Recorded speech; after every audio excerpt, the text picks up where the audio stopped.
নমস্কার বন্ধুরা, এনবিএন বাংলায় আপনাদের সকলকে জানাই স্বাগত। বন্ধুরা, দীর্ঘকালীন এই করোনা পরিস্থিতিতে একের পর এক নেতিবাচক খবরের মধ্যেও আপাতত একটা স্বস্তির খবর, ভ্যাকসিন এসে গিয়েছে আর চালু হয়ে গিয়েছে টিকাকরণও। যদিও এত অল্প সময়ের মধ্যে ভ্যাকসিনের আবিষ্কার এবং তা বাজারে চলে আসা, এই বিষয়টাকে কেন্দ্র করে মানুষের মনে কিছু কিছু ভয়ভীতি আছে। তবুও একটা কথা কিন্তু জোর গলায় বলা যায়, করোনার বিরুদ্ধে এই লড়াইয়ে মানব জাতি, মানব সভ্যতা বেশ খানিকটা এগিয়ে গেল। তবে বন্ধুরা, এই করোনা পরিস্থিতি এবং তাকে কেন্দ্র করে দীর্ঘকালীন লকডাউন আমাদের অর্থনৈতিক অবস্থার ওপর যে নেতিবাচক প্রভাব সৃষ্টি করেছে, তাকে পেছনে ফেলিয়ে সামনে এগিয়ে যেতে আমাদের কিন্তু আরও বেশ অনেকটা সময় লেগে যাবে। যদিও এ কথা সত্য যে সরকার সাধারণ মানুষের থমকে যাওয়া জীবনকে খানিকটা সচল করতে এই লকডাউনের মধ্যেও বিভিন্ন সময়ে নানা ধরনের অর্থনৈতিক পদক্ষেপ বা প্রকল্প গ্রহণ করেছেন। এর মধ্যে অন্যতম লোন মোরাটোরিয়াম।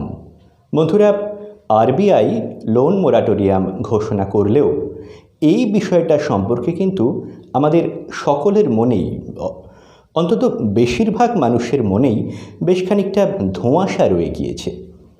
বিশেষ করে এই বিষয়টাকে কেন্দ্র করে এমন কিছু প্রশ্নের সম্মুখীন আমরা হচ্ছি যে সেই সকল প্রশ্নের উত্তরগুলো আমরা ঠিকঠাক খুঁজে পাচ্ছি না।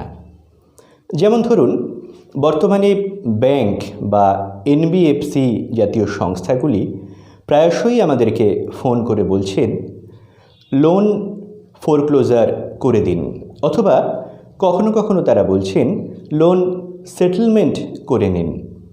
আমরা তাদের মুখ থেকে এই সমস্ত শব্দগুলো শুনছি বটে, কিন্তু এই শব্দগুলোর প্রকৃত অর্থ কী, এই বিষয়গুলো আমরা ঠিকঠাক বুঝে উঠতে পারছি না। বন্ধুরা, আজ আমাদের এই অনুষ্ঠান সে কারণেই আমরা তৈরি করেছি, যাতে আপনাদের মনের এই সংক্রান্ত ধোঁয়াশাগুলো দূর করা সম্ভব হয়। যেমন লোন ফোরক্লোজার বা লোন সেটেলমেন্ট বিষয়গুলি ঠিক কী, এই বিষয়গুলিকে কেন্দ্র করে সুবিধা অসুবিধাই বা কী রয়েছে, এগুলি আমাদের সিভিলের ওপর কী ধরনের প্রভাব ফেলতে পারে। বন্ধুরা, আমরা শরণাপন্ন হয়েছিলাম আমাদের এক্সপার্টের কাছে। তার কাছে প্রথমে আমরা জানতে চেয়েছিলাম লোন ফোরক্লোজার কাকে বলে, তার সুবিধা এবং অসুবিধা কী।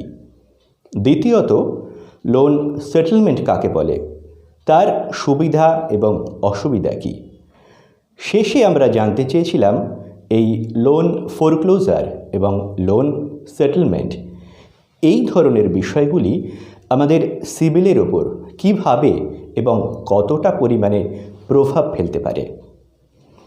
আসুন বন্ধুরা, আমাদের এক্সপার্টের থেকে আমরা এই সকল প্রশ্নের উত্তর জেনে নিই। সঙ্গে থাকুন। নমস্কার বন্ধুরা, আমি রাজ। আর আজকে আমাকে কিছু প্রশ্ন করেছে এনবিএন থেকে, যার উত্তর আমি আস্তে আস্তে আপনাদেরকে দেব। তো প্রথম প্রশ্ন যেটা ছিল, লোন ফোরক্লোজার কাকে বলে। তো আমরা যখন লোন নিই, ধরুন 2 বছর বা 3 বছর বা 5 বছরের জন্য কোনো টার্মের লোন নিয়েছি, যার ইএমআই ধরুন সাপোজ মাসে 2000 বা 5000 টাকা, কিন্তু কোনো কারণে একসঙ্গে আমাদের টাকাটা জোগাড় হয়ে গেল। সাপোজ ধরুন 3 বছরের লোন নিয়েছি, 1 বছরের মাথায় আমার টাকাটা জোগাড় হয়ে গেল। তখন আমি যেটা করতে পারি, ব্যাংক বা এনবিএফসি সেই কোম্পানির কাস্টমার কেয়ারের সঙ্গে যোগাযোগ করতে পারি যে আমার যা লোনটা চলছে সেই লোনটা আমি বর্তমানে ক্লোজ করে দিতে চাই বা বন্ধ করে দিতে চাই। তো তখন তারা আপনাকে একটা অপশান দেবে যে আপনি কেন করবেন বা কি জন্য করবেন। তো আপনি যদি বলেন আমার কাছে পুরো টাকাটি চলে এসছে, আমি বর্তমানে লোনটা ক্লোজ করতে চাই, তো সেই লোন ক্লোজ করাটাকে, মানে আপনার টার্ম কমপ্লিট করার আগেই লোনটাকে ক্লোজ করাটাকে অ্যাকচুয়ালি ফোরক্লোজার বলে বা ফোরক্লোজ বলে। তো এর সুবিধা কি আছে, এর সুবিধা কি আছে? সচরাচর সবচেয়ে বড় কথা, যদি দেখেন আপনার সাপোজ ধরুন 1 লাখ টাকা লোন নেওয়া আছে, 3 বছরে আপনাকে ধরুন সুদ প্লাস আসল সমেত 1,54,000 টাকা দিতে হবে। তো আপনি দেখলেন যে আমি টাকাটা পেয়ে গেছি, তাতে আমার টোটাল টার্ম কমপ্লিট করলে এত টাকা এক্সট্রা দিতে হবে।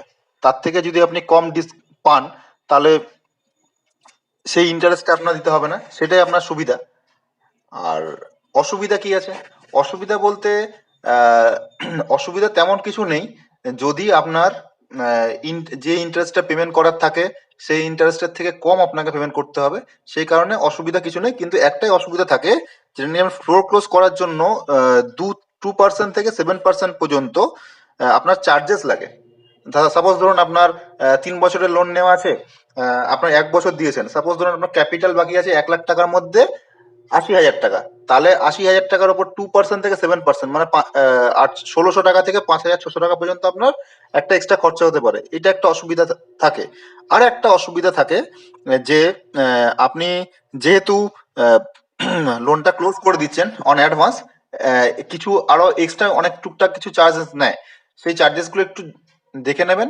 এইটুকুনি অসুবিধা আছে, এছাড়া অন্য কোনো অসুবিধা নেই। আর আমাকে আরেকটি প্রশ্ন করেছিল যে এই লোন ক্লোজার করলে সিভিল স্কোরে কোনো এফেক্ট হয় কিনা। না বন্ধুরা, সিভিল স্কোরে কোনো এফেক্টেড হয় না, কিন্তু আপনার উন্নতিও কিছু হয় না, ঠিক আছে।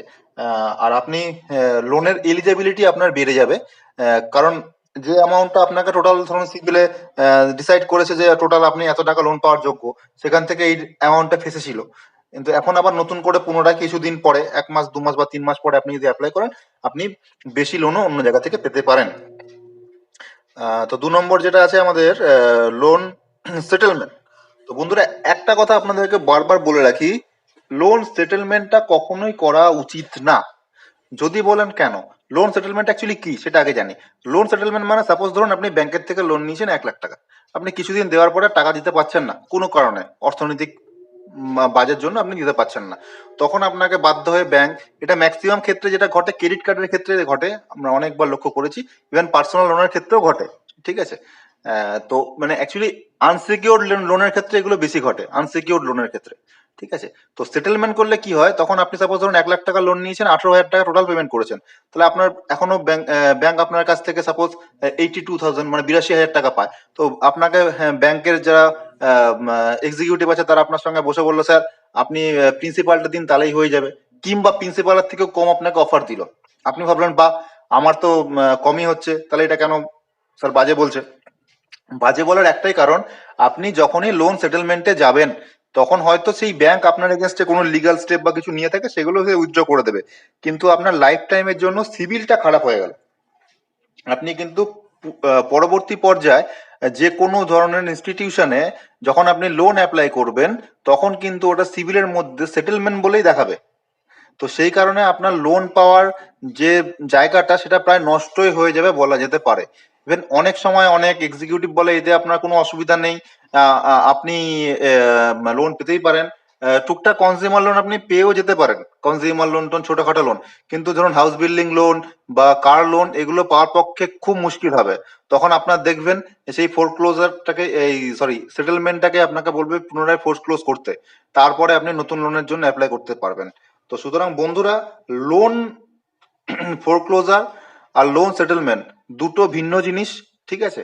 তো লোন ফোরক্লোজার করাই আমার মনে হয় ভালো। যদি একান্ত উপায় না থাকে তখন লোন সেটেলমেন্ট করবেন, কিন্তু লোন সেটেলমেন্ট করবেন যখন একটা জিনিস ভেবে নেবেন যে আপনার সিভিলটা সব সময়ের জন্যই কিন্তু খারাপ হয়ে গেল। আর যদিও ঠিক হতে হয় 5 থেকে 10 বছর টাইম লাগতে পারে, ছোটখাটো লোনই পাবেন, বড় লোন পাবেন না। সেই কারণে লোন সেটেলমেন্ট না করে লোন ক্লোজারের দিকেই যাওয়া ভালো। ধন্যবাদ বন্ধুরা। বন্ধুরা, আশা করি আপনার সকল প্রশ্নের উত্তর আপনি পেয়ে গিয়েছেন।